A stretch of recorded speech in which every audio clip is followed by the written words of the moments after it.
When designing dungeons, I often run into the same series of problems. Each room feels the same as the last and is forgettable. The challenges I present are either too easy or too difficult. And worst of all, the dungeon or the session is just not fun, and its completion is unsatisfying both for me and for my players.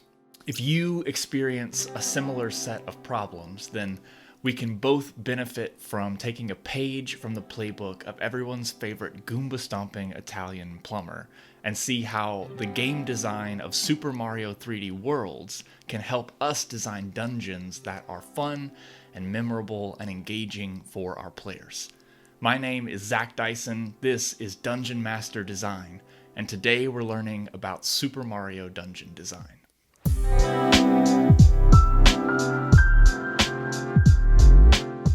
My goal for this episode is not to give you a template that you can follow step by step and have a product at the end of it.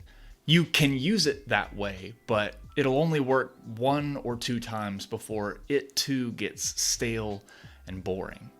Instead, I want to equip you with a new way of thinking about dungeon design, and that new way of thinking can become a tool in your toolkit to help you get unstuck whenever you have an idea but don't exactly know how to implement it.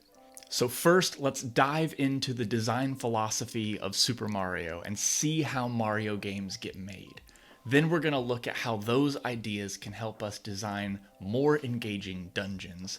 And finally, we're going to look at some examples to see exactly how this design philosophy might look at a game on your table. Nintendo just celebrated Super Mario Bros.' 35th anniversary.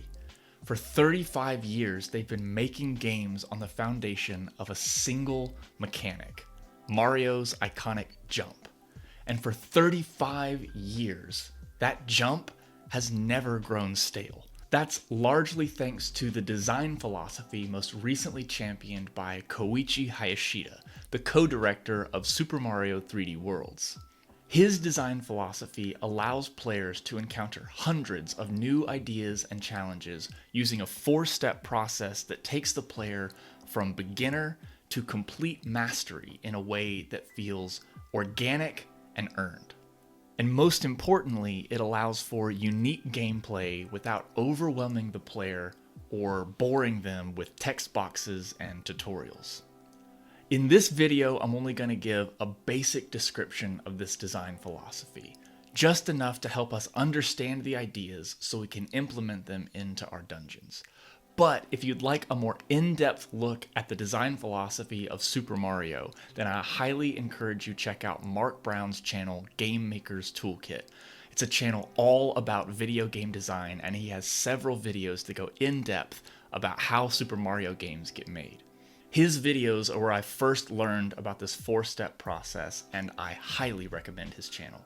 I'll put a link down in the description for you to check him out, but for now, let's get into how Mario games get made. Like I said before, Super Mario levels are built on a 4-part design philosophy. Those 4 parts are the introduction, the development, the twist, and the conclusion.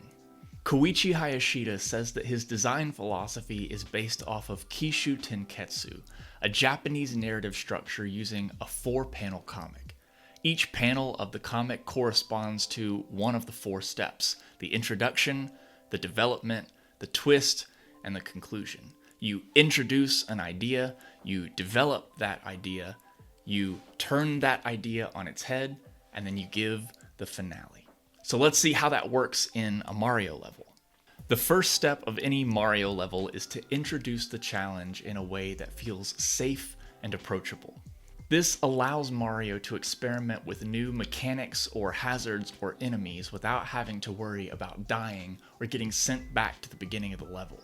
So if your level is all about moving platforms, then maybe this first section just has a single moving platform that moves over safe, solid ground. You can't fall to your death, and there are no enemies to worry about. Mario can experiment with these moving platforms safely and securely until he's mastered the basics of the level. And that's very important because by the end of this section, the player should have a good understanding of how the basics of your level works. If you do this step right, the player won't even realize that you've taught them something. The platform or the mechanic or the enemy will barely be a blip on their radar, but they will have learned something valuable and important that will help them master the encounter at the end of the level. After this, in the second step, you'll want to develop your idea. This is where you take the training wheels off and really begin to challenge the player and raise the stakes. In this section, you'll want to test the player's newly gained knowledge and expand their understanding of how the level works. In the example of our moving platform level, now you want to include a bottomless pit that Mario can fall in, or a couple of enemies that Mario might have to avoid or dispatch. You maybe even want to include several platforms moving at once, so they'll have to get their timing just right to jump from platform to platform and get to the other side safely. And then, just when they feel like they understand everything that you can throw at them, that's when you introduce the twist, the third part of our 4-part narrative. You take everything you've shown the players so far, and then you add something unexpected that will make them approach the problem in a new and interesting way. The twist should break the established rhythm of the level up to this point and cause the player to stop and think about how they want to proceed. The idea is that hopefully by now, the player will have mastered the basic mechanics of the level in such a way that they can adapt and overcome these new challenges skillfully and feel empowered when they come out the other side unscathed. So let's apply that to our moving platform level.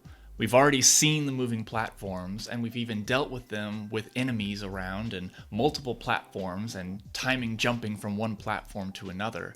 But what if now there are buzzsaws that you have to jump through or jump over or duck under? Now, instead of taking your time jumping from one platform to the next, dispatching each enemy as they come, you have to act quickly and decisively and know exactly when to jump and how.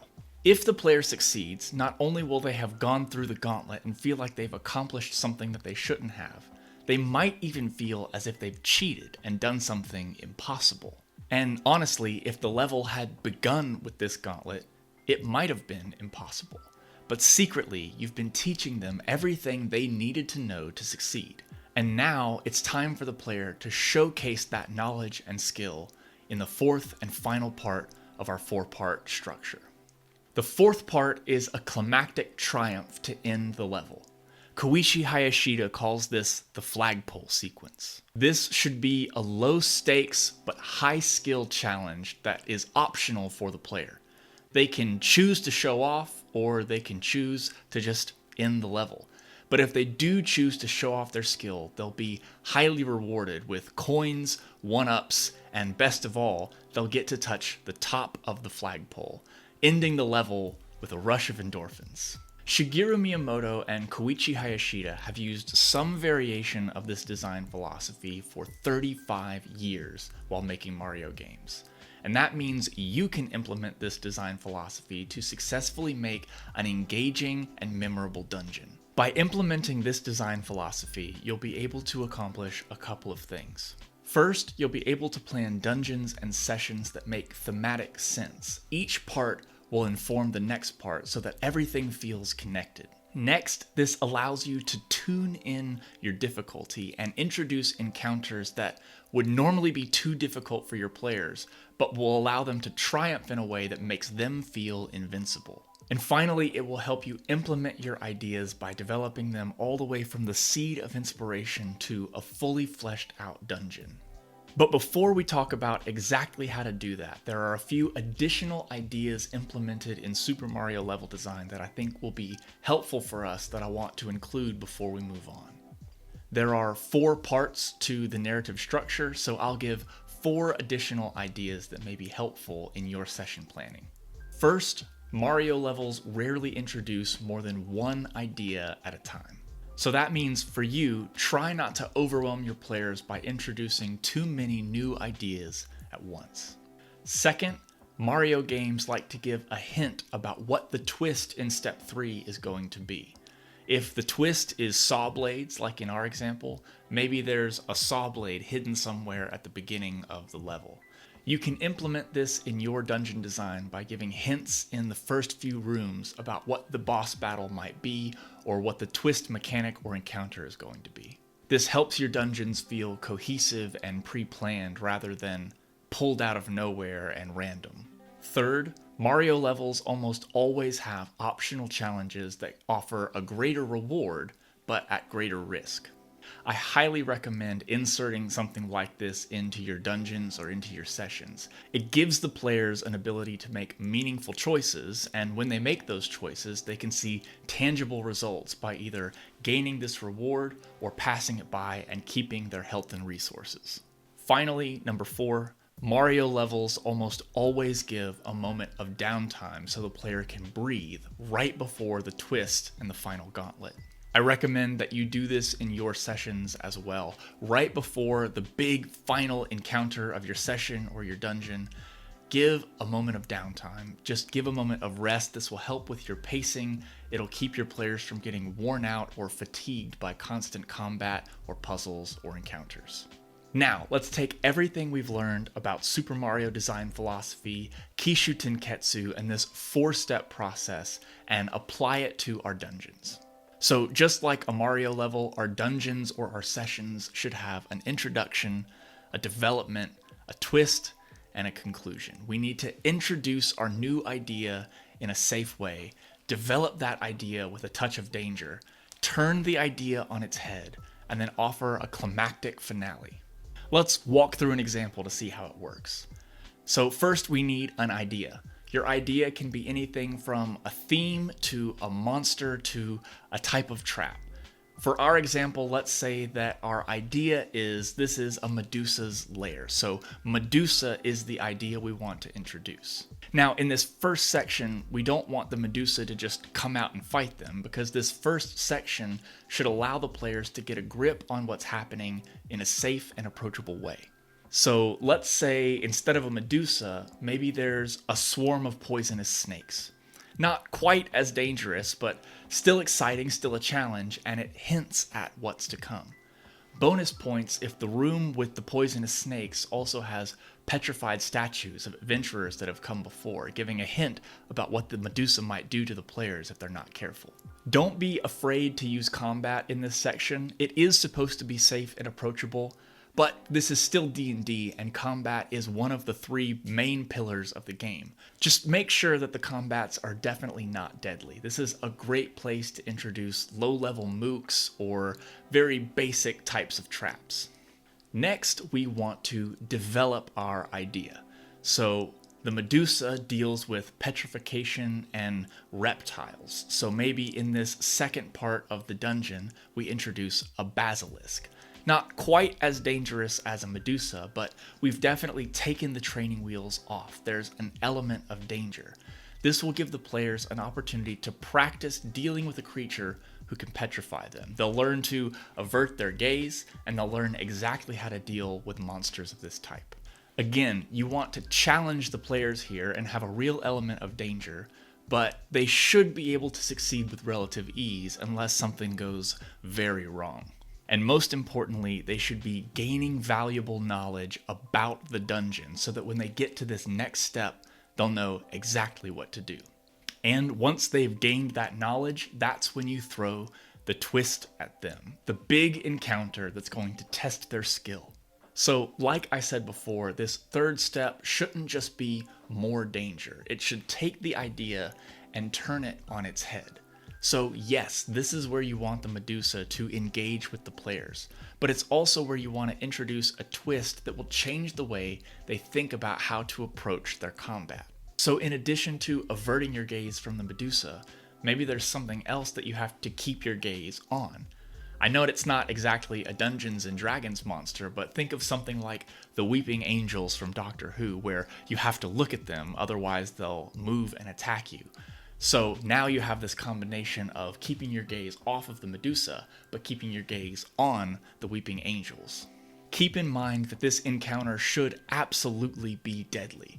And if you've done things right, you can even push the limits of your players beyond what they would normally be able to deal with, because you've given them the tools and the knowledge to deal with this encounter successfully. If you do this right, the players will come out the other side feeling invincible and unstoppable. they will feel like the heroes, and it will feel earned and satisfying, and they will never really know that you were the one who taught them how to do it. And this feeling of success will only be accentuated by the fourth and final part of our 4-step process, the finale, the flagpole sequence. By now, the players have certainly proven their skills. They've survived the gauntlet, they've done combat with the Medusa, and now it's time for them to show off and to finesse a little bit. This final step is important because it provides some closure, and it prevents the excitement of the twist from simply fizzling out. So once they've got a hang of things and they're dealing with the Medusa handily, don't just let them chip away at the Medusa's HP until it dies. Instead, give them a big climactic way to deal with the Medusa after they've proved that they know how to handle it. Maybe they find a mirror and they cause the Medusa to look at its own gaze and petrify itself. Just like the flagpole sequence, this part of the process should be optional but obvious. So the players don't have to use the mirror, but if they choose to do so, it allows them to showcase their skill and really shine and show off. Again, you want to make them feel like the heroes. And at the same time, you want to provide that closure and conclusion to the narrative of your dungeon. Now, if you're familiar with dungeon design, you may have caught on to my secret already. If we use this 4-step design process, the dungeon that we create will be something very similar to a 5-room dungeon. If you've never heard of a 5-room dungeon before, this is a method of creating dungeons and sessions that lets you create quick, easy, and dramatic encounters, and it was developed by Johnn Four on his website, roleplayingtips.com. Since its development, the 5-room dungeon has kind of become the golden standard of dungeon design. So what you may be wondering is, why go through all this trouble just to reinvent the wheel when the 5-room dungeon is already out there? Well, like I said at the beginning of this episode, my goal is not to introduce you to a step-by-step process, although that is kind of what we did. My goal is to introduce you to a new way to think about dungeon design. Once you understand how the 5-room dungeon works and the 4-step Super Mario dungeon works, you'll begin to see that pattern repeat itself over and over everywhere that you look. And I'm not just talking about D&D games. This structure shows up in books and comics and TV and movies and commercials and poetry. In literature, this structure isn't called a 5-room dungeon or a Super Mario dungeon. It's referred to as the hero's journey. Joseph Cambell talks about the hero's journey in his book, The Hero with 1,000 Faces, and he says something pretentious like this. The hero with 1,000 faces is a hero who ventures forth from the world of common day into a region of supernatural wonder.